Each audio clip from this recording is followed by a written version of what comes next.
فينال دوري ابطال افريقيا. فينال دوري ابطال افريقيا، طبعا كلنا عارفين ماتش الذهاب خلص 0-0 بين الاهلي والترجي.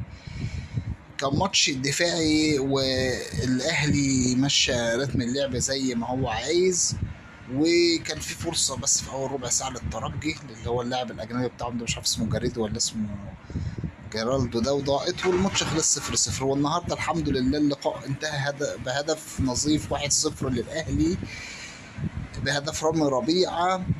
اللقاء كان فرص قليله قوي، يمكن ابرزهم فرصه قفشه ورامي وامام عاشور في الشوط الثاني، الفاول اللي ضرب في العارضه والكره اللي صدها الحارس، وكان في ضربه جزاء مشكوك في صحتها بس هي مش ضربه جزاء للترجي.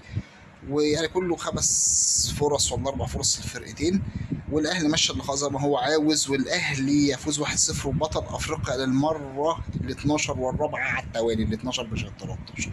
الاهلي بطل افريقيا.